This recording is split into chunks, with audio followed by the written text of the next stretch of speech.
15 रुपियाँको हो यो खाजा 3 दिनदेखि चिउरै चिउरा रहेछ हो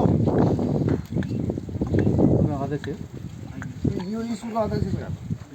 स्कुलको अध्यक्ष काट्नु जानु ओडाले चाहिँ यहाँ आउनुहोस् त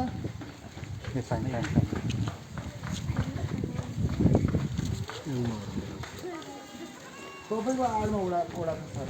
यो खाजालाई यो पोल्टाको यो चिउरालाई 15 रुपियाँ पर्छ यसलाई 15 रुपियाँ पर्छ हामी बिहान हेरेर आएको ठाउँमा कसरी गरेको ठाउँमा सर चना अन्डा पाकेको छ यसलाई 15 रुपियाँ पर्छ हिजो पनि यही खा केटाकेटीले अस्ति पनि यही खा चेपाङ बच्चाको पौष्टिक आहारमा पनि भ्रष्टाचार गर्ने कसले हो यो गरे को हो व्यवस्थापन समितिको अध्यक्ष म त जानेवाला छैन आज यहाँ बस्छु भोलि उपराष्ट्रपतिलाई भोट हाल्दा नि बरु नगइरहँला यो अति होइन मेरो पेटा तेजा भाल्दै जस्तो भयो यो चिज देखेर जसलाई पौष्टिक तत्त्व चाहिएको छ जसका लागि चाहिएको हो क्या यो 15 रुपियाँ पर्छ यो एक 5 चिउरालाई यतिलाई चिउरा भिजेर 15 रुपियाँ पर्छ हो पर्छ भन्नुहोस् छातीमा हात राखेर भन्नुहोस् यहाँ अनुगमन कसले गर्ने बुढाजीलाई करा होइन मैले यहाँ सम्बन्धित मान्छेहरूलाई करा सरकारवालाहरूलाई भने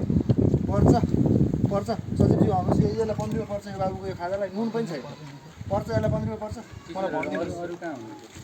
कतिजना छन् 400 जना छन् 3 दिन लगातार एउटै खाजा छ हिजो पनि यही चिउराहरू भुजा छ अस्ति पनि यही चिउराहरू भुजा छ पर्सि अस्ति पनि कहिले कहीँ चाउलो दिने गरेर छ कहिले कहीँ त्यही पनि कहिले चाउल दिन्छ कहिले बिस्कुट पनि दिन्छ कहिले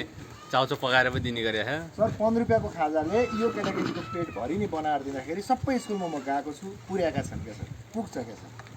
अरू स्कुल नि त गएको छु म यो स्कुलमा पहिलोचोटि आएको हो र मैले सरकारी स्कुलको अन्तको चारो देखेको